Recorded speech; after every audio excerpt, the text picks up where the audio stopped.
ग्रंथकार ने यहाँ तक लिख दिया कि ये आपका अनिष्ट भी सोच रहे हो, आपके हृदय में ऐसा भाव भी आ रहा हो, तो भी ये मान लो कि आपका कल्याण नहीं हो सकता, कल्याण ही उसमें निहित है। ये वाक्य भगवान शंकर का है। भगवान शंकर राम को माता पिता भी मानते हैं, गुरु भी मानते हैं, सखा भी मानते हैं, और उनके सेवक का भी कई नाते हैं भगवान राम से। तो भगवान शंकर की प्रतिज्ञा थी कि मैं विवाह नहीं करूंगा, पर स्वामी ने आज्ञा दी तो प्रतिज्ञा तोड़ करके विवाह कर लिया। उसमें भी नियत देखा, उसमें भी कल्याण देखा। तो शास्त्र कहता है कि माता पिता और स्वामी की, गुरु की वाणी पर विश्वास करना चाहिए। और जब ये व्यक्ति इतने पर विश्वास करते हैं तो उसे शास्त्र पढ़ने की भी कोई आवश्यकता नहीं है। सारे तीर्थ, सारी विद्याएं उसके अंदर समाहित हो जाती हैं। महाभारत के प्रसंग में देख लो, कर्ण धोखे से बनकर के गुरु के पास गया और उसने थोड़ी सेवा करने पर परशुराम जी महाराज ने अग्नियास्त्र, वाव्यास्त्र, पशुपतास्त्र, जम्मणास्त्र, कितने अस्त्रों को प्रदान कर दिया गुरु ने। कोई पढ़ाई लिखाई नहीं की थी, केवल वरद हस्त रखने पर कर्ण को इतना बलशाली बना दिया कि जा बेटा, तेरे समान दुनिया में कोई बलशाली नहीं होगा। और जब परीक्षा ली गई कि जिसने मेरे साथ धोखा किया है, उसी गुरु ने श्राप दे दिया कि ये विद्या समय आने पर काम नहीं करेगी। तो गुरु से छल कपट भी मत करो। गुरु से तुमने छल कपट कर दिया तो कर्ण ने किया, सुदामा ने किया। सुदामा ने भी तो जो गुरु ने चना दिए उसमें भी छल कपट किया, तो भिखारी बनना पड़ा। तो शास्त्र कहता है, उसी शब्द पे आ जाइए कि गुरु पद पंकज तीसरे भगति अमार। भक्ति कैसी होनी चाहिए? अहंकार रहित तो होनी चाहिए, निष्कपट भाव से भक्ति होनी चाहिए, तब तुम्हारा कल्याण हो सकता है। तो गीयते नारद आदि उसी प्रसंग पर पुनः आई है। नारद का अर्थ ये है, नारद गुरु है। नारद जी कौन है? गुरु ही तो हैं। और जिसके नारद गुरु बन जाए तो विचार कर लेना, इतिहास पुराण को छोड़ो, तीनों लोक में उसके शिष्य का डंका बजता है। विष्णु महापुराण में देखो, भक्त ध्रुव जी महाराज की तो 5 ही वर्ष की अवस्था थी, और नारद का मंत्र सुनते ही सप्त ऋषि जो जन्म जन्मांतर से तपस्या कर रहे थे, आज नारद का शिष्य ऐसा बन गया कि सप्त ऋषि भी जिसकी परिक्रमा करते हैं। विचार कर लो गुरु कृपा कैसी है। और गुरु कृपा प्रहलाद पर हुई। प्रहलाद ने ही तो, नारद जी महाराज ने ही तो प्रहलाद को शिष्य बनाया, और प्रहलाद को क्या बना दिया भक्ति ने? भगत शिरोमणि वही प्रहलाद, भक्तों का शिरोमणि हो गया। आज प्रहलाद भक्तों को, शिरोमणि का अर्थ होता है जो भगवान के मुकुट में जो मणि होती है। तो भगवान कहते हैं कि मेरी चरण रज को दुनिया के लोग, नदी पर्वत सभी ग्रहण करते हैं, पर मेरा भक्त कैसा है कि मैं उसे मुकुट में धारण कर लेता हूं। तो ऐसी भक्ति है। तो चाहे गुरु भक्ति हो, चाहे नारायण की भक्ति हो, भक्ति से बड़ा दुनिया में कोई नहीं है। पुनः उसी प्रसंग पर आए। ये भागवत शब्द की हमने संक्षेप में व्याख्या की, समझ में आ गया है? क्योंकि भागवत ग्रंथ की व्याख्या जिंदगी भर कोई व्यक्ति करे फिर भी नहीं कर सकता। भागवत ग्रंथ शब्द ही ऐसा है। बड़े बड़े ऋषि, बड़े बड़े विद्वान इसमें भागवताम विद्यावती भागवती परीक्षा, विद्वान की परीक्षा भागवत ही में बताई गई है। जो रहस्य को ग्रहण कर लेता है, इसका मनन करता है, चिंतन करता है। भागवत ग्रंथ तो ऐसा है कि इसका स्पर्श भी कर लो, इसका स्पर्श भी कर लो तो मूर्ख को भी विद्वान बना देती है। किसी ने कहा कि प्रमाण बताइए, तो प्रमाण काशी के अंतर्गत में एक प्रमाण मिलता है। कौन? श्रीधर स्वामी जी थे। श्रीधर स्वामी जी बिल्कुल अंगूठा टेक भक्त थे, कोई विद्या कुछ नहीं जानते, केवल नारायण गोविंद का भजन के अलावा उनके पास कुछ नहीं था। अब एक दिन महाराज 4 विद्यार्थी आए, उन्होंने पूछा भाई हम भागवत ग्रंथ पढ़ना चाहते हैं। अब विद्वानों ने व्यंग में कह दिया कि जाओ, श्रीधर से बड़ा विद्वान कोई नहीं है, उनसे जाकर के भागवत सीखो। 4 विद्यार्थी पहुंचे, भगवान हमें भागवत का अध्ययन करना चाहते हैं। श्रीधर ने कहा कि भैया मैं तो कुछ भी नहीं जानता हूँ, केवल गोविंद के अलावा मैंने कुछ नहीं देखा। मैं गोविंद को जानता हूँ, भागवत ग्रंथ की महिमा को मैं क्या गान कर सकता हूँ। दोबारा लौट करके आए, विद्वानों ने पुनः भेज दिया कि तुमको पागल बना रहा है, बहुत बड़ा विद्वान है। लौट करके आए, उसी समय 4 विद्यार्थियों ने कहा कि महाराज तुम हमें पढ़ाना नहीं चाहते हो। उसी समय श्रीधर स्वामी नारायण की मूर्ति के समीप पहुंचे। गोविंद तुम मेरी मजाक क्यों उड़ा रहे हो? मैंने तो कभी ग्रंथ खोल करके भी नहीं देखा है। उसी समय समाधि दर्शन में उनको आवाज आई, रात्रि में पुरुषपन हुआ कि हे श्रीधर, कल से तुम मेरा नाम लेकर के भागवत ग्रंथ को पढ़ाओ। श्रीधर ने कहा कि महाराज मैं तो जानता भी नहीं हूं। उसी समय उन्होंने भगवान ने कहा कि मेरी कृपा से तुम्हारे अंदर सारे शास्त्र वेद पुराण अपने आप कंठ में विराजमान हो जाएंगे। श्रीधर महाराज दूसरे दिन गोविंद का ध्यान करके 4 विद्यार्थियों को भागवत ग्रंथ पढ़ाने लगे। तो महाराज ऐसा उन्होंने ग्रंथ पढ़ाया कि जो काशी के विद्वान आज तक नहीं पढ़ा पाए हैं। उसी दिन से श्रीधर टीका प्रसिद्ध हो गया। भागवत ग्रंथ में सबसे बड़ा टीका श्रीधर ग्रंथ ही है। तो कथा कहती है कि जिसके ऊपर नारायण कृपा होती है, गुरु कृपा होती है, संसार के लोग कितनी भी हंसी उड़ाएं, व्यंग करें, उनको प्राप्त नहीं कर सकते। इसलिए श्रीमद् भागवत ग्रंथ की वो महिमा है कि स्वयं नारायण भी अपने मुख से इस ग्रंथ की व्याख्या करें, वो भी नहीं कर सकते हैं। पुनः इसी ग्रंथ पर आए। पहला श्लोक है भागवत के मातम का। सच्चिदानंद रूपाय विश्वोत्पत्त्यादि हेतवे तापत्रीय विनाशाय श्री कृष्णाय वयं नमः। परमात्मा कैसा है? बोलो भक्तवत्सल भगवान की जय हो। भज गोविंद गोविंद गोपाल, भज मुरली मनोहर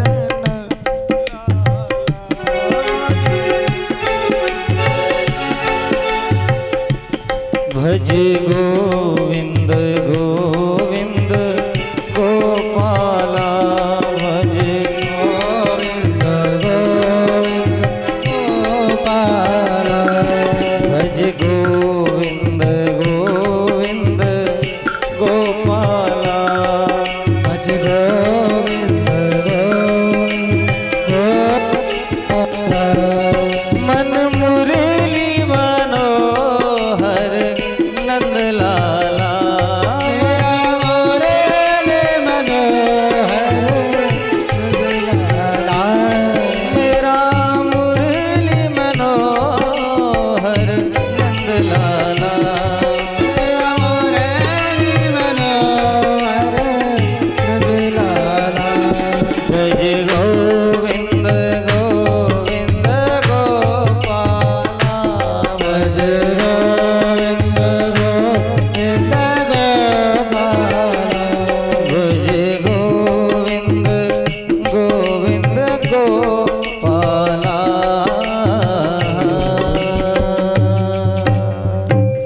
बोलिए भक्त की जय हो। बोलो शंकर भगवान की जय हो। बोलो हनुमान जी महाराज की जय हो। पुनः इस श्लोक पे आए। हमारे महात्मा सूतित जी कहते हैं सच्चिदानंद रूपाय विश्वोत्पत्त्यादि हेतवे तापत्रीय विनाशाय श्री कृष्णाय वयं नमः। परमात्मा कैसा है? सच्चिदानंद है और सच्चिदानंद कहते किसी हैं? भाई संसार में कई प्रकार के आनंद बताए गए हैं। एक आनंद है, एक परमानंद है, एक ब्रह्मानंद है, एक विषयानंद है और एक सच्चिदानंद है। इतने आनंद होते हैं। अब सच्चिदानंद के मर्म को कौन जानता है? सच्चिदानंद के सही अर्थ को केवल भगवान शंकर के अलावा कोई नहीं जानता। अब किसी ने कहा कि सच्चिदानंद उन्होंने कैसे जाना? तो रामचरितमानस में देखो, जब दंडकारण्य में मैया जानकी का हरण हो गया, उस समय भगवान शंकर जा रहे हैं, सच्चिदानंद कहकर के उनको पुकार रहे हैं। जय सच्चिदानंद घन पावन, अस कहूँ चले मनोज सावन।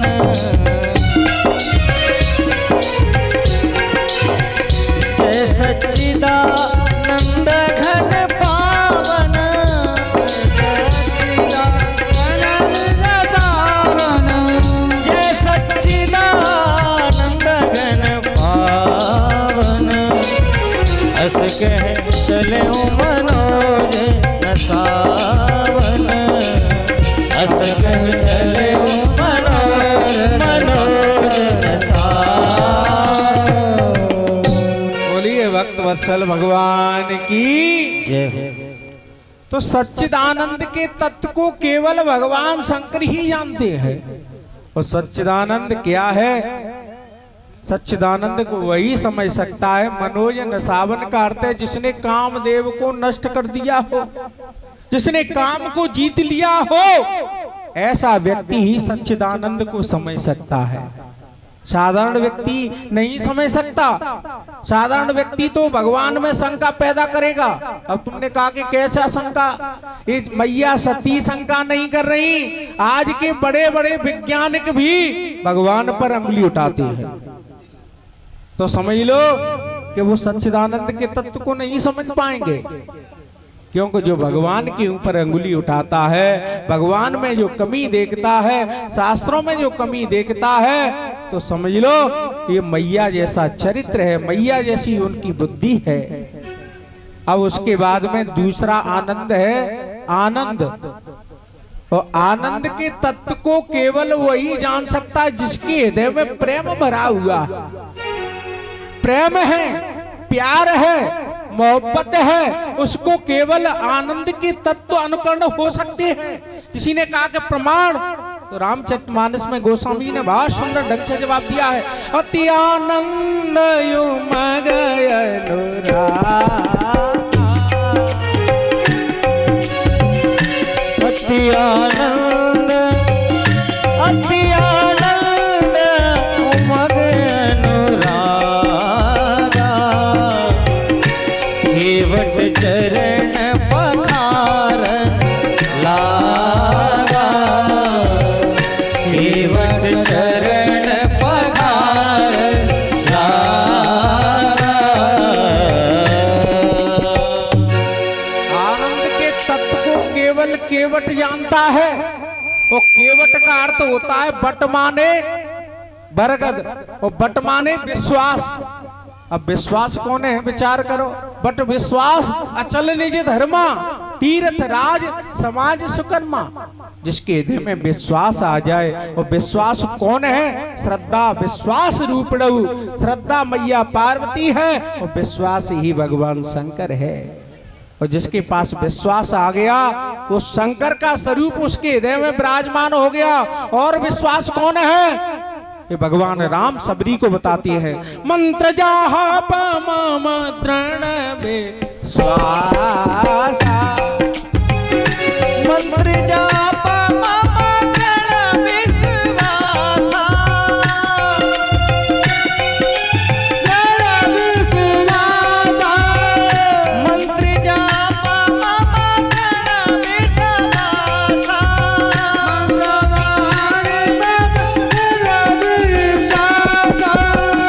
पंचम भजन सुमेध प्रकाश।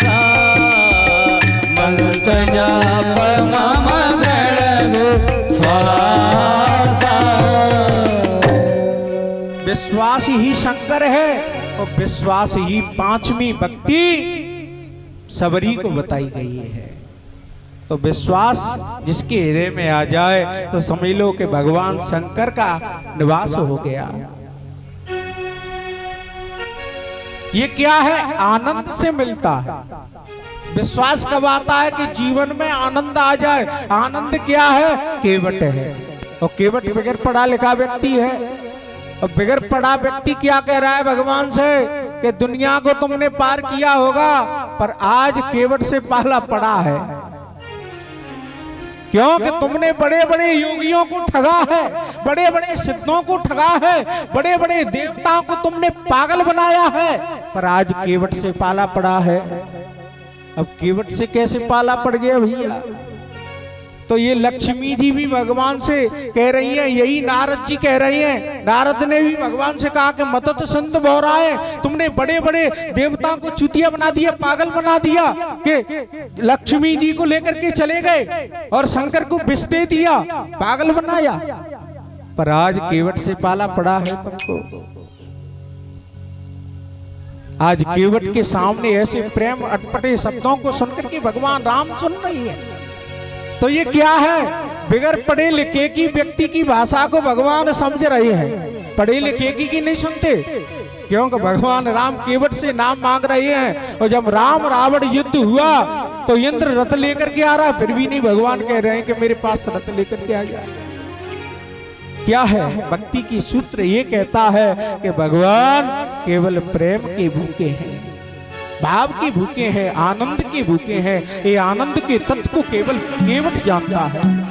जो प्रेम गली में आया नहीं, भगवान को पाना क्या जाने।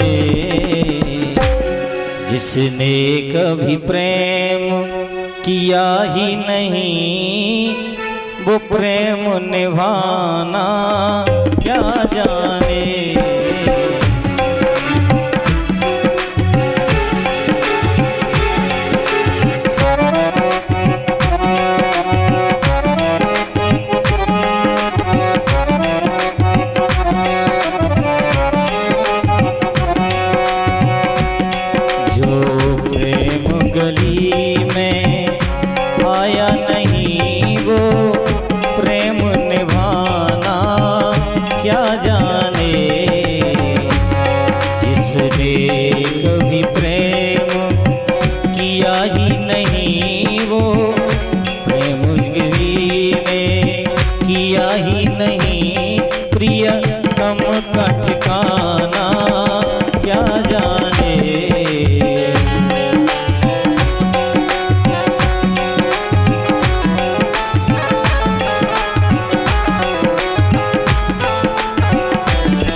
कितना भी चाहे ज्ञानी बने, ओ कितना भी चाहे ज्ञानी बने, भगवान को पाना क्या जाने। जो प्रेम गली में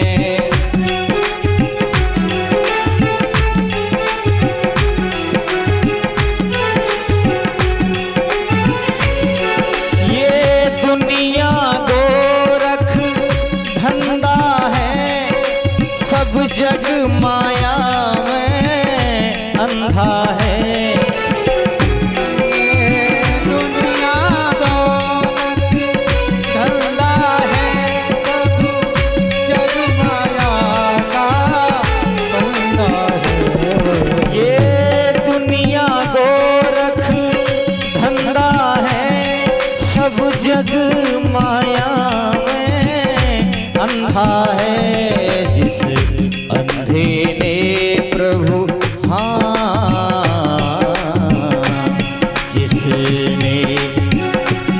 जिस अंधे ने प्रभु देखा नहीं, जिस अंधे ने प्रभु देखा नहीं, वो रूप बताना क्या जाने, जो प्रेम गली में आया नहीं, वो प्रेम बनाना क्या जाने।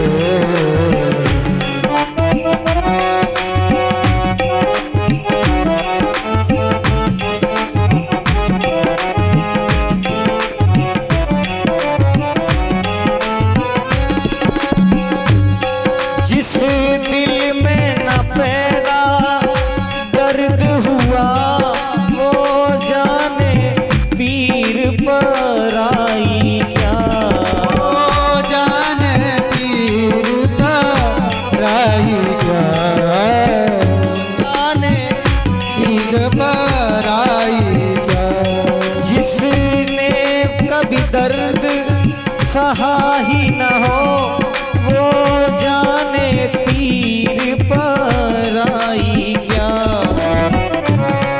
मेरा दीवानी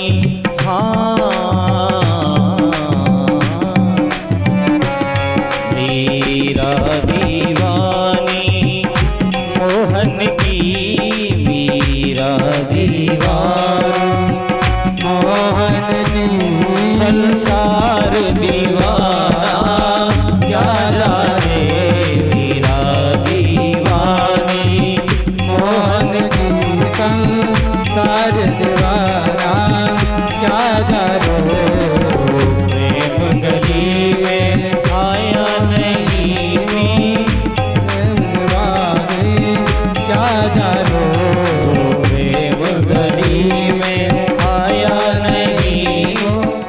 बोलिए भक्त वत्सल भगवान की जय हो। केवल हरि को प्रेम ही प्रिय है, आनंद की अनुभूति हो तो सच्चिदानंद करते हैं, आनंद परमानंद ब्रह्मानंद और सच्चिदानंद और विषयानंद। आनंद को केवल केवट जानता है, सच्चिदानंद को भगवान शंकर जानते हैं, और ब्रह्मानंद किसने जाना? दशरथ पुत्र जन्म सुनिकाना, मानव ब्रह्मानंद समाना। दशरथ बन जाओगे तो ब्रह्मानंद समझ में आ जाएगा। और दशरथ कहते किसे हैं? दासरथ के दो अर्थ हैं। दास कहते हैं गरुड़ जी महाराज को, जो गरुड़ जी का अवतार है उसे दशरथ कहते हैं, और जिसने 10 इंद्रियों को कंट्रोल कर लिया है उसे दशरथ कहा जाता है। तो जिस 10 इंद्रियों को जो जीत लेता है ऐसा व्यक्ति ही ब्रह्मानंद को जान सकता है, साधारण व्यक्ति नहीं जान सकता। और एक है परमानंद, परमानंद के तत्व को केवल भरत जी महाराज, राजा जनक जैसे योगी संत बिरले व्यक्ति ही समझ सकते हैं। और विषयानंद महाराज पूरा संसार जानता है, हर व्यक्ति विषयानंद में डूबा हुआ है। ऐसा परमात्मा का सच्चिदानंद स्वरूप है। सत्य चित आनंद, 3 शब्द मिलाकर के सच्चिदानंद बनता है। सत्य किसे कहते हैं? सत्यम परम धीमहि, जो सत्य को जानता है। अब सत्य क्या है? आप विचार कर लो, डल्लप के गद्दे पे बैठे हैं, ये सत्य नहीं है। बढ़िया VIP मकान बना लिया, ये सत्य नहीं है। और तुम्हें भोजन के लिए बढ़िया रबड़ी माल गुजिया इत्यादि मिल जाए बनवारी लाल की, ये सत्य नहीं है। कि ब्रह्म सत्यम जगन मिथ्या, ब्रह्म सत्य है, पूरा संसार झूठा है। जिस पुत्र के ऊपर तुम गर्व कर रहे हो, जिस स्त्री के ऊपर, पशु के ऊपर गर्व कर रहे हो, ये सत्य नहीं है। एक दिन धोखा देकर के चले जाते हैं। सत्य तो केवल ब्रह्म है, नारायण है, ईश्वर है। उसका चिंतन करो तो जीव का कल्याण हो सकता है। इसलिए सत्य वही है जो भगवान का भजन करता है। सब कामों को छोड़ करके ईश्वर का भजन करो, वही सत्य है। चित्त किसे कहती है? प्रकाश को। तुम्हारे पास बल्ब का प्रकाश आ जाए वो प्रकाश नहीं है, उसे तो किसी के पास थोड़ा ज्ञान आ जाए वो प्रकाश नहीं है। किसी ने कहा कि प्रमाण, तो मैया जानकी कहती है अरे रावण इतना विद्वान होकर के भी जुगनू की तरह चमक रहा है। सुने रावण खद्दोत समा राम भान समा। अरे पटवीना मत बनो, जुगनू मत बनो, ज्ञान वो है सो प्रकाश प्रकाशक रामू, मायाधीश ज्ञान गुण दामू। उस ब्रह्म का चिंतन करो, उस हृदय में बैठा लो ब्रह्म को, वो प्रकाश आपके जीवन में आ जाए तो अंधकार नहीं हो सकता है, ज्ञान की अनुभूति हो जाएगी। सतचित और आनंद, ये तीन शब्द आ जाएं, तीन शब्दों की व्याख्या समझ लो, इनको धारण कर लो, वही जीव सच्चिदानंद बन सकता है। अब वो परमात्मा के अंदर पावरफुल क्या है, क्या काम करता है? विश्वोत्पत्त्यादि तबे, उसके अंदर इतनी सामर्थ्य है कि विश्व को उत्पन्न करता है, सृष्टि का कार्य करता है और पालन का भी कार्य करता है। और कोई व्यक्ति नहीं माने, दुष्ट पैदा हो जाए तो संहार का भी काम करता है। तीनों पावरफुल हैं। अब ये मैं नहीं कह रहा, इसको राक्षस भी कहते हैं। रामचरितमानस में पहुंच जाओ, एक राक्षस भी इस बात को कह रहा है, तुम तो मनुष्य हो, तासो नात बैर नहीं कीजे, मारे मरे जिहाए जीजे। एक मारीच रावण से कह रहा है, अरे उससे बैर करने के लिए जा रहा है, उसमें वो पावर है कि वो मार देता है, जीवित भी कर देता है। जब राक्षस इस बात को कह रहे हैं, तुम मनुष्य होकर के भी पावर को नहीं समझ रहे हो। परमात्मा के अंदर क्या पावर है, क्या उसके अंदर क्वालिटी है?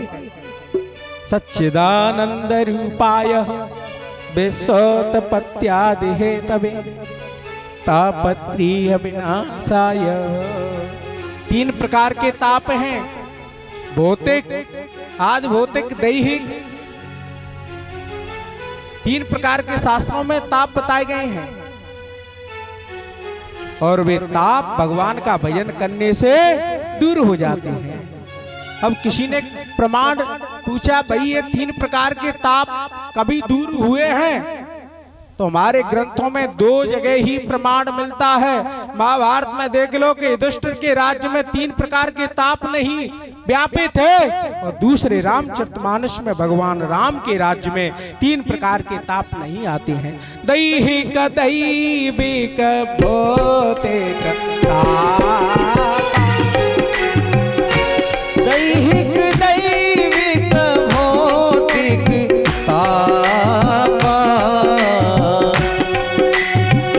राम राज काहू है नहीं व्यापा, राम राज काहू है व्यापा,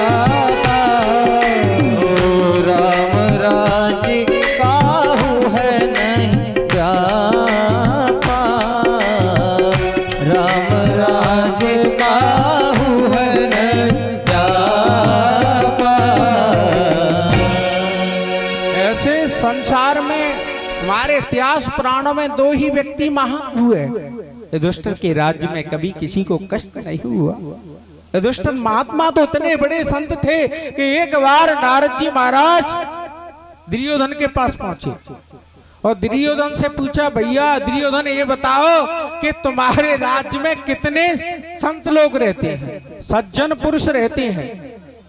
दुर्योधन ने कहा कि हमारे राज्य में संतों की, सज्जनों की तो कोई लिस्ट ही नहीं है, कोई सज्जन नहीं रहता, सभी दुष्ट रहते हैं। वही नारद जी महाराज युधिष्ठिर के पास पहुंचे। युधिष्ठिर ने बड़ा स्वागत किया, सत्कार किया, और अतिथि का सत्कार करना चाहिए, वो किया। उसके बाद में एक प्रश्न पूछा, युधिष्ठिर ये बताओ कि तुम्हारे राज्य में दुष्ट कितने रहते हैं? महात्मा युधिष्ठिर ने जवाब दिया कि मेरे राज्य में दुष्ट का तो कोई सवाल ही नहीं है, मेरे राज्य में कोई दुष्ट रहता नहीं है। तो कथा ये कहती है कि जिस जीव के अंदर जैसी वृत्ति बन जाए, संसार के लोग वैसे ही नजर में दिखाई देते हैं। जो सज्जन है उसको सज्जन दिखाई देता है, दुष्ट है उसको दुष्टता का रूप दिखाई देता है। तो आजकल महाराज दुष्ट बनना बड़ा मुश्किल है, दुर्योधन ज्यादा नजर दिखाई देते हैं। क्यों देते हैं कि हर व्यक्ति के पास पहुंच जाओ, एक दूसरे की बुराई में लगा हुआ, अरे उसके अंदर ये कमी है, अरे ये चोर है, ये बड़ा बेईमान है, तो सब एक दूसरे में कमी देख रहे हैं। तो ये दुर्योधन और रावण कहीं दूसरी जगह नहीं है, इस संसार में अब भी रह रहे हैं। इनके अंदर जो अवगुण है वही तो रावण है, वही तो कंस है, वही तो दुर्योधन है। तो जिसके अंदर सद विचार है, कल्याण की भावना है, संसार की परोपकारता है, वही तो युधिष्ठिर है। युधिष्ठिर कभी किसी में कमी नहीं देखता है। तो ऐसे महात्मा युधिष्ठिर जी महाराज हुए। दूसरे भगवान राम हैं, उनके राज्य में कभी किसी को कोई कष्ट नहीं है। भगवान राम का तो बाकी यहां तक है, कोई कमी दिखाई देती है तो अपने ऊपर लागू कर लेते हैं कि मेरे राज्य में कोई व्यवस्था नहीं है, मेरे अंदर ही कोई कमी है। और यहाँ तक भगवान राम ने कहा कि जो अनीत में भागो भाई, अपने चारों भाइयों को बुला करके कहा कि मैं स्वप्न में भी कोई अनीति करूं तो मुझे भय मुक्त होकर के आप त्याग सकते हैं। ऐसा भाई दुनिया में नहीं हो सकता। ऐसा भगवान राघवेंद्र का चरित्र है। इसी को यह ग्रंथकार कहते हैं, तापत्रीय विनाशाय श्री कृष्णाय वयं नमः। यहाँ सती जी महाराज कहते हैं यही पावर भगवान कृष्ण के अंदर है, तीनों प्रकार के तापों को दूर करने की जिसमें सामर्थ्य है। ऐसे भगवान श्री कृष्ण को हम सब मिलकर के, वयम शब्द यहाँ पड़ा है, बहुवचन शब्द है, बहुवचन शब्द है, हम सब मिलकर के वो भगवान श्री कृष्ण के लिए प्रणाम करते हैं। महात्मा 88,000 ऋषि एकत्रित हो गए नेम सारण्य में और सोच रहे हैं, नेम से सूतमासीना विभाद्यम महामतिम कथामृत रसास्वाद कुशलो सोनको ब्रवीत। 88,000 ऋषि महात्मा नेम सारण्य क्षेत्र में विराजमान है और सोच रहे हैं। अब थोड़ा नेम सारण्य की व्याख्या समझ ले। भगवान ब्रह्मा जी महाराज ने अपना एक मनु में चक्र भेजा और गलित होने के कारण जहां गिरा उसका नाम नेम सारण्य हुआ। अब नेम सारण्य की भी कथा दो प्रकार की है, थोड़ा विचार करना। उसी नेम सारण्य क्षेत्र में स्वयंभव मनु तपस्या करने के लिए जाते, पहुंचे जाए धैनुमत तीरा। स्वयंभव मनु महाराज ने तपस्या की, उनके सामने क्या हुआ, वरदान मांगो। उन्होंने कहा कि तुम जैसा पुत्र चाहिए। भगवान ने तदास्तु कह दिया। और उसी जंगल में जाकर के राजा प्रताप भानु पहुंचता है, अति गंभीर विंध्याचल गेहूं। उसी विंध्याचल पर्वत में नेम सारण्य आता है तो वो जाकर के राक्षस बन जाता है। दोनों जगह एक ही है। एक महान संत बनता है जिसके यहाँ त्रिलोकीनाथ का अवतार होता है, और एक दुष्ट 3 जन्म तक निशाचर बनता है। तो कथा क्या कहती है, थोड़ा विचार कर लो कि अन्य क्षेत्रम के तम पापम तीर्थ क्षेत्रम वज्रलेपति। जो गांव का किया हुआ पाप है वो तीर्थ में जाकर के नष्ट हो जाता है, और जो कोई व्यक्ति तीर्थ में अपराध करता है वो वज्र के समान बन जाएगा। दुनिया में उसे कोई मैट नहीं सकता। वो राजा प्रताप भानु ने जंगल में शिकार खेलने के लिए गया, पाप के कारण गया तो उसको निशाचर बनना पड़ा। और स्वयं मनु महाराज भक्ति करने के लिए गए तो वहां 3 जन्म तक उन्हीं के यहाँ भगवान का अवतार होता है। विचार कर। तो ये कथा कहती है कि कहीं भी किसी भी तीर्थ में जाओ हमेशा पाप से बचना चाहिए, पाप से मुक्त हो जाओ। आजकल तीर्थों में जाते हैं, कोई वस्तु अच्छी लगी उसी को जेब में रख लेते हैं। किसी मंदिर में दर्शन करने के लिए गए, बढ़िया जूता लग रहे हैं, जूताओं को पहने आते हैं। किसी ने महाराज किसी के वस्त्रों की चोरी कर ली, संत बन गए, लंगोटी को चुरा लेते हैं, कोई कमंडल को उठा लाता है। तो विचार करो उन संत बने से क्या फायदा, तुम कमंडल की चोरी कर रहे हो, जूताओं को चुरा रहे हो। अन्य क्षेत्रम के तम पापम तीर्थ क्षेत्रम वज्रलेपति। तीर्थ में किया हुआ जो पाप है वज्र के समान होता है। तो उसी नैमिषारण्य क्षेत्र में पहुंचते हैं, जिसमें तीसरी घटना है नैमिषारण्य क्षेत्र में 88,000 ऋषि महात्माओं की। 88,000 ऋषि महात्मा विराजमान हैं, सोच रहे हैं कि भाई बड़ा समय सतयुग चला गया, द्वापर त्रेता द्वापर चला गया, आगे कलयुग आने वाला है, आगे लोग बड़े नास्तिक होंगे, झगड़ालू प्रवृत्ति के होंगे, घर घर में स्त्रियां पति की आज्ञा का पालन नहीं करेंगी। ऐसा विचार 88,000 ऋषि महात्माओं के अंदर आया। आगामी भविष्य की बात को जो सोचता है उसी का नाम संत है। जो दूसरे के कल्याण की बात सोचता है वही संत है। ऐसे महात्मा शौनकादि के ऋषि है, आगे की बात को सोच रहे हैं, विचार कर रहे थे। उसी समय महाराज रोमहर्षण के पुत्र सूति जी महाराज का आगमन हुआ।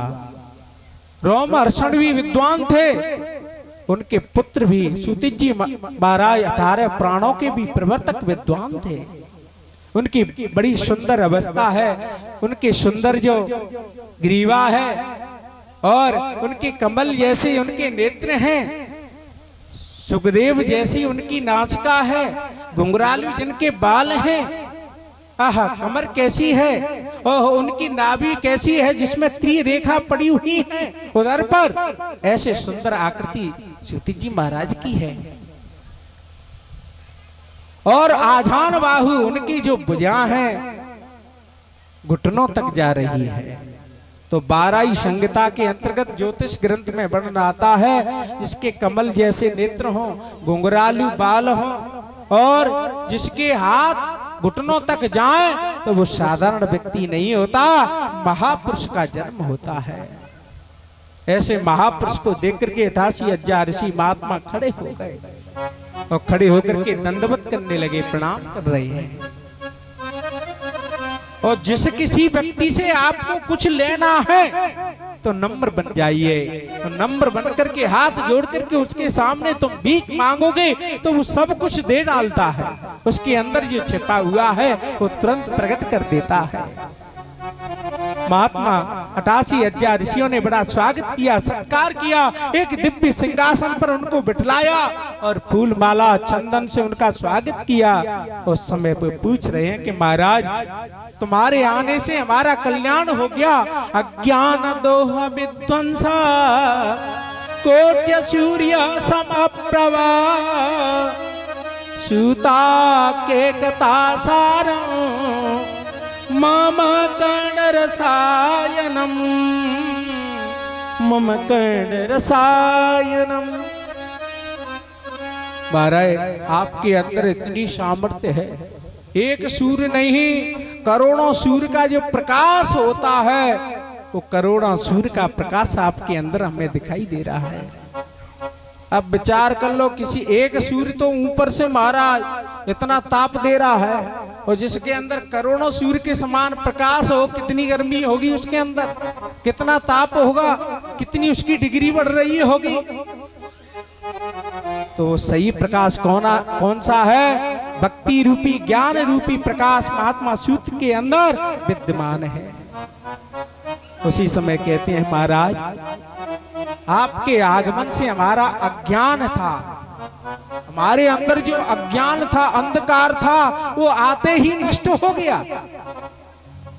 अब प्रवचन की जरूरत भी नहीं पड़ी, केवल दर्शन मात्र से ही अंधकार दूर हो गया।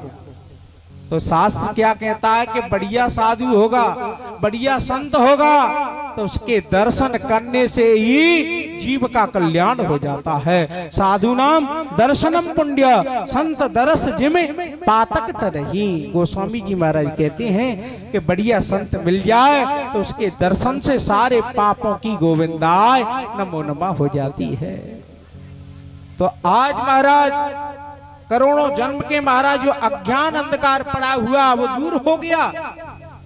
काशी हजार ऋषि महात्मा कह रहे हैं कि महाराज हमें ऐसी कथा सुनाओ जो हमारे कानों में रसायन रूपी प्रवेश कर जाए। अब रसायन किसे कहते हैं? रसायन भी दो प्रकार के हैं, समझना। एक तो होता है आयुर्वेदिक रसायन माने औषधि रसायन, और दूसरा रसायन कौन है? जिसके पास वो रसायन आ जाए जिंदगी में किसी रसायन की जरूरत नहीं पड़ती है। दूसरा रसायन कौन है? वो गोस्वामी जी तुलसीदास जी कहते हैं, राम रसायन तुम्हारे पास,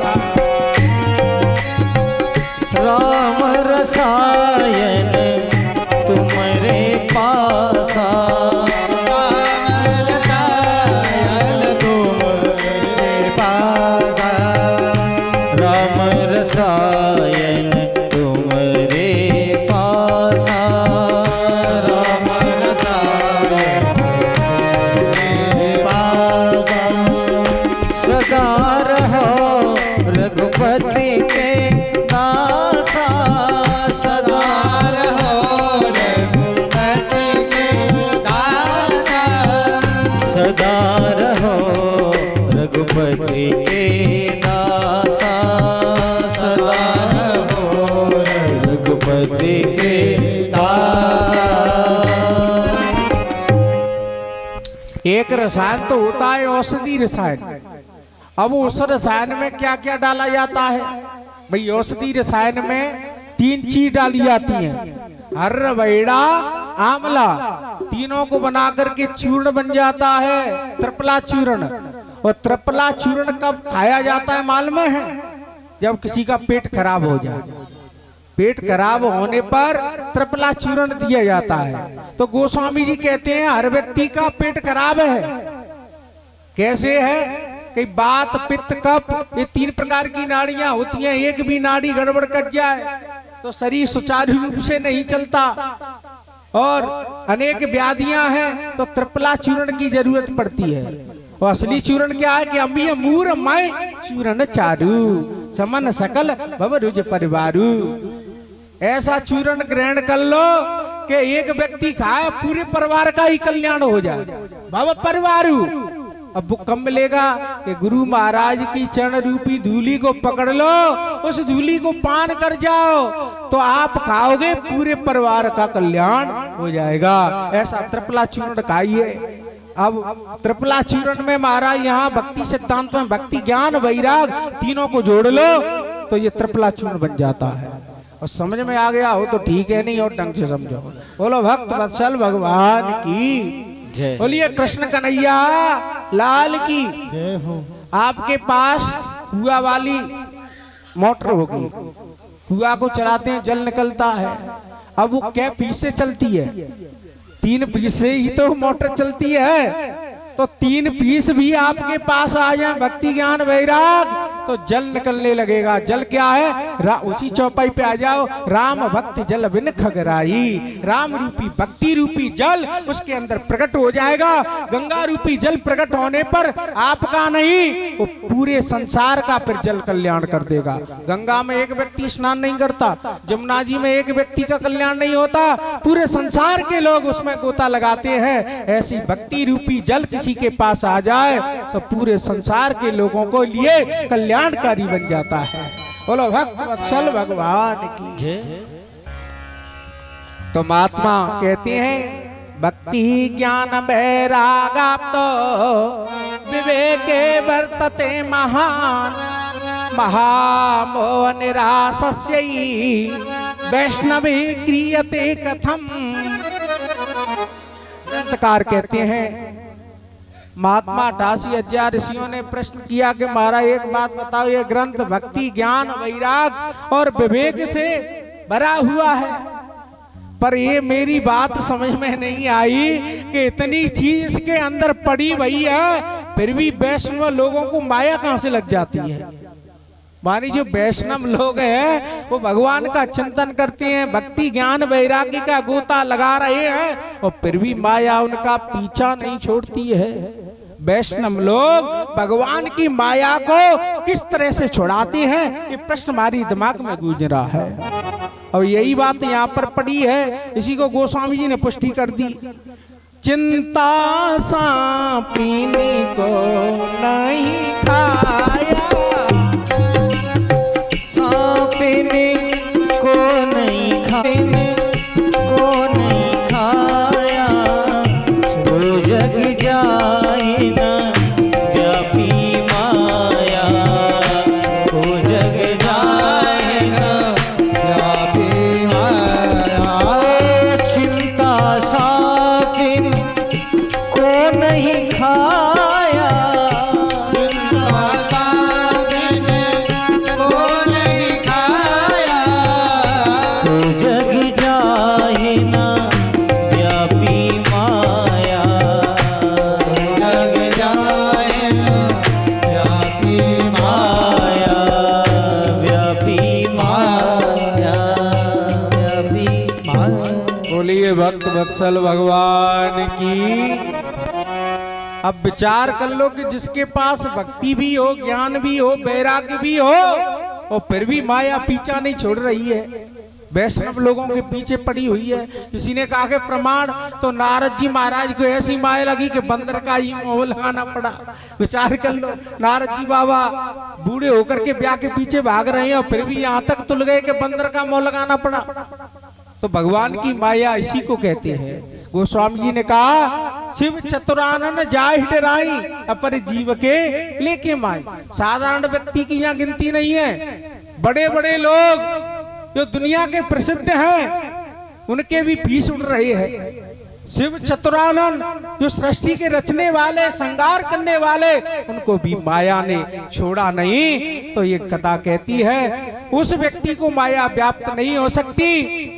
जैसे नट होता है, नट कला को दिखाता है, उसमें जमूरा तमाम व्यक्ति आते हैं, किसी को नचाता है, किसी को काट देता है तमाम, पर उसको माया व्याप्त नहीं होती। ऐसे ही जो हरि का बन जाता है और जमूरा बनकर के उसी हरि की तरफ नाच रहा है, उसी की खेल को जान रहा है, ऐसे ही जो भगवान का भक्त है उसके ऊपर कभी माया व्याप्त नहीं हो सकती। हरि के बन जाओ, गोविंद के बन जाओ, तुम्हारा कल्याण हो जाएगा। महामोहन यह घोरो कलौ प्राप्त। ग्रंथकार कहते हैं महाराज, कल काल में जीव आश्री भाव को प्राप्त हो गया है और हर व्यक्ति के यहाँ कलेश लगा हुआ है। तो चिंता मंडलोक सुखम सुरेंद्र सुख संपदम प्रियक्षतो गुरु प्रीतो वैकुंठम योगी दुर्लभम। इसलिए यहाँ ग्रंथकार कहते हैं कि चिंतामणि होती है। मणि भी कई प्रकार की हैं, एक चिंतामणि, एक भुजंगमणि। चिंतामणि कैसी होती है कि उस किसी व्यक्ति के पास आ जाए तो चिंताएं दूर खत्म कर देती है, कोई चिंता नहीं होती, एक चिंतामणि। और एक होती है पारसमणि। पारसमणि में क्या खूबी है कि किसी व्यक्ति को सर्प काट जाए और थोड़ा स्पर्श करा दो तो विष नष्ट हो जाता है, ये पारसमणि के अंदर खूबी है। और तीसरी मणि क्या है? चूड़ामणि। चूड़ामणि किसके पास है? मैया जानकी के पास। वही चूड़ामणि हनुमान जी के पास आ जाती है। तो चूड़ामणि को वही प्राप्त कर सकता है जिसके हृदय में राम भक्ति है, माँ की भक्ति है, वही व्यक्ति प्राप्त कर सकता है। अब ये तीनों मणि किसी को खोजनी हो, अब देखो एक मणि तो जानकी के पास है और पारस मणि बड़े बड़े सेठ साहूकारों के पास, राजाओं के पास मिल सकती है। नागमणि नागों के पास मिल सकती है। चिंतामणि केवल स्वर्ग लोक में इंद्र के पास है। अब ये सभी चीज कैसे मिलेंगी? तो यहाँ ग्रंथकार कहते हैं सारी चीज गुरु के चरणों में रखी हुई है। गुरु के पास पहुंच जाओ, तुम्हें ना स्वर्ग में जाने की जरूरत, ना जानकी के पास जाने की जरूरत है। ये सभी प्रियक्षतो प्रिय वैकुंठो योगी दुर्लभम। जो योगियों को दुर्लभ है वो गुरु महाराज वैकुंठ लोक, भगवान नारायण का लोक प्रदान कर देते हैं। बोलो भक्त वत्सल भगवान की जय हो। बोलिए कृष्णचंद्र भगवान की। अब ये 3-4 श्लोकों की व्याख्या हमने बहुत संक्षेप में की है। कल आपके समक्ष में भक्ति ज्ञान वैराग धुंधकारी चरित्र और भागवत के मातम का वर्णन, उसके बाद में महाभारत प्रसंग, राजा परीक्षित का त्याग का वर्णन, सुखदेव जी महाराज गंगा के तट पर भक्ति ज्ञान वैराग्य का सिद्धांत सुनाना, ये सारे चरित्र आपके समक्ष में हम कल वर्णन करेंगे। बोलो भक्त वत्सल भगवान की जय। बोलिए कृष्ण कन्हैया लाल की जय हो।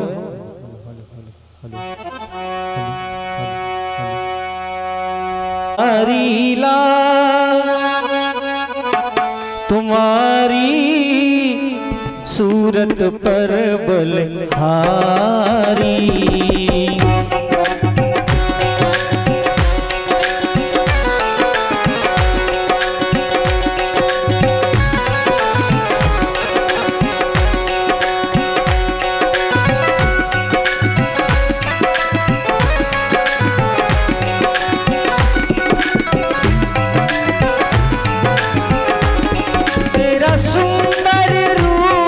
सलोना तेरा सुंदर रूप सलोना, अखियन में जादू टोना, अखियन में जादू टोना, मेरे रमण बिहारी लाल तुम्हारी सूरत पर बलहारी,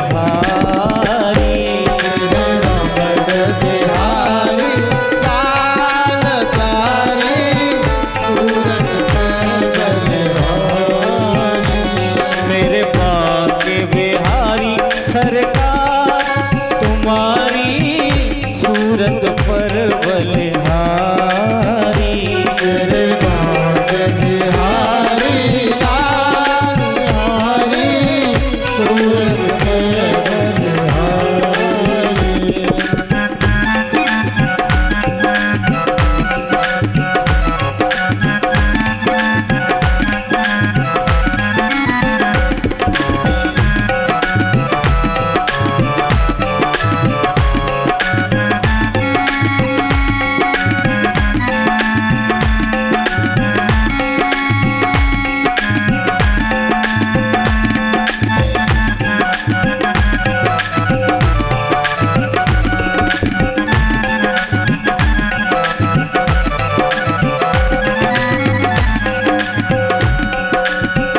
अधरों में मुस्कान भरी, उन नैनों में मस्ती छाई, अधरों में मुस्कान भरी, नैनों में मस्ती छाई, नैनों में मुस्कान भरी, नैनों में मस्ती छाई, अधरों में मुस्कान भरी, नैनों में मस्ती छाई, सुंदरता के सागर हो तुम, सुंदरता के सागर हो तुम, चांद तेरी परछाई, सुंदरता के सागर हो तुम, चांद तेरी परछाई, तू है खुशियों भरा खजाना, तू है खुशियों भरा खजाना, तू है खुशियों भरा खजाना, दिल हो जाए दीवाना, तू है खुशियों भरा खजाना, दिल हो जाए तुझ पे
रूप श्रृंगार तेरा नव यौवन श्याम कलेवर,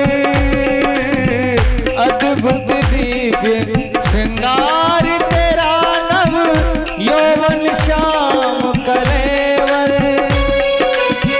श्री राधा संग नित्य विराजो, श्री राधा संग नित्य विराजो, कालिंदी के तट पर ये है अभिलाषा मन में, ये है अभिलाषा मन में। बस जाओ मेरे नैनन में, बस जाओ मेरे नैनन में। कर दो इतना उपकार तुम्हारी सूरत पे बलिहारी।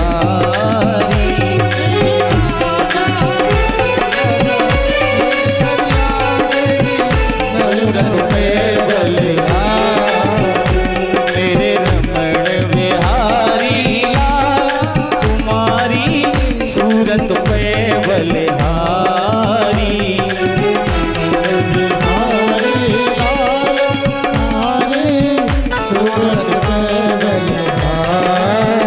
तुम संग मेरे नैन लड़े, कोई और न मन को भाए।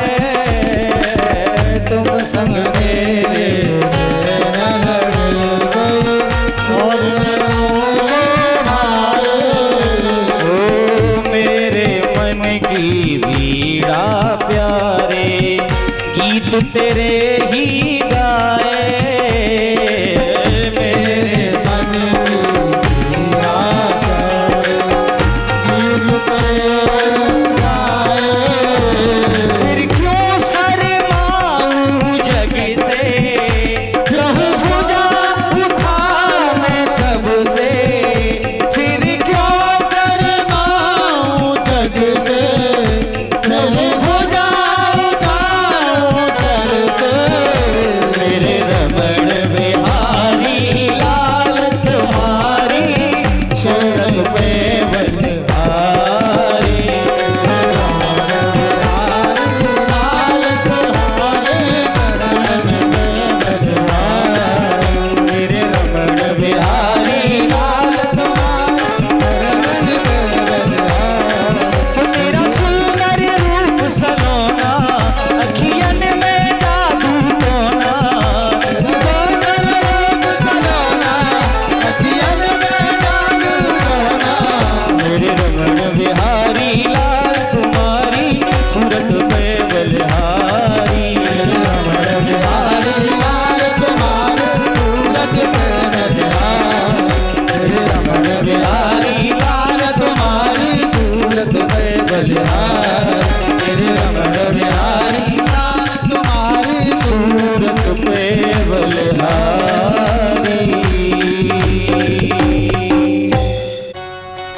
ओम हरि ओम चंद्रमा मनसो जातचसो सूर्यो अजायतः श्रोता द्वारस्य प्राण समुख दग्निरजायतः। जय जगदीश हरे स्वामी, जय जगदीश हरे। भक्त जनों के संकट क्षण में दूर करे। जय जय जगदीश हरे।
सरोवरता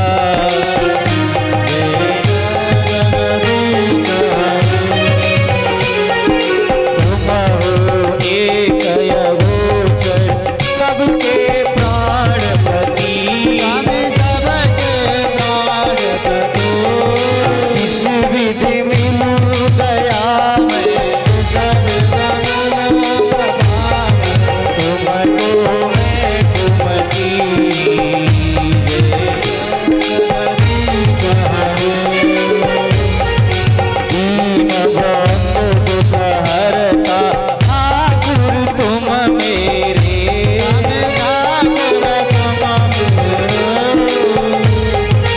अपने हाथ उठाओ अपने शरण लगाओ द्वार पड़ा तेरे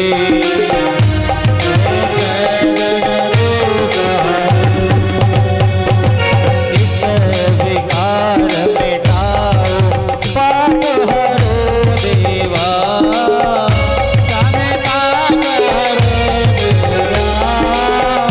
श्रद्धा भक्ति बढ़ाओ प्रेम बढ़ाओ संतन की सेवा जय जगदीश तन मन धन और जीवन सब कुछ है तेरा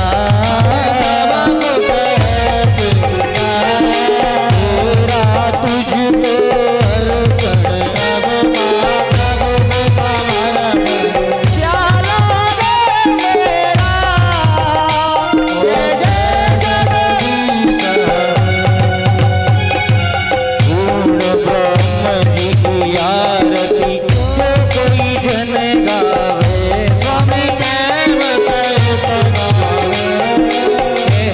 शिवानंद स्वामी मदद करो हर स्वामी मन वांछित फल पावे जय जय जगदीश जय जगदीश हरे स्वामी जय जगदीश हरे भक्त जनों के अवगुण क्षण में दूर करे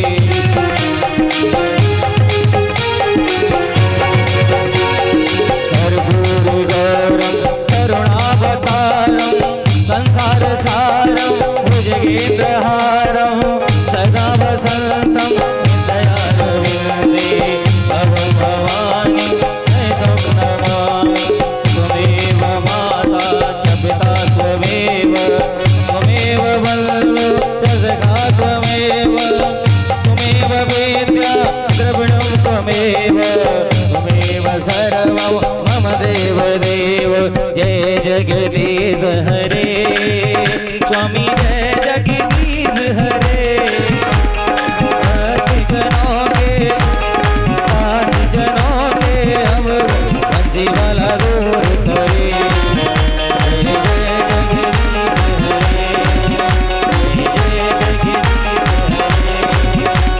जगदीश हरे स्वामी जय जगदीश हरे भक्त जनों के संकट आस जनों के अब बंसी वाला दूर करे जय जगदीश हरे जय जगदीश हरे जय जगदीश हरे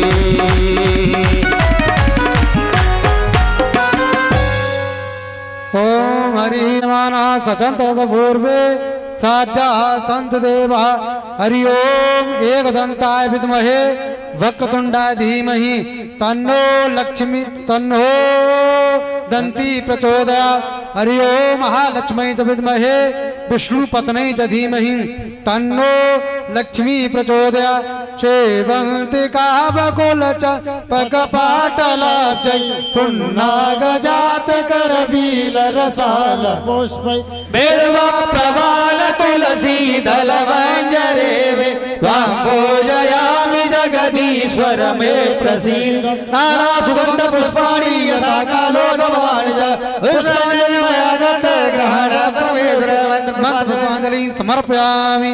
बोले भागवत भगवान की, बोले माँ के बिहारी लाल की, बोले राधा रानी की, व्यास जी महाराज की जय जय श्री राधेश।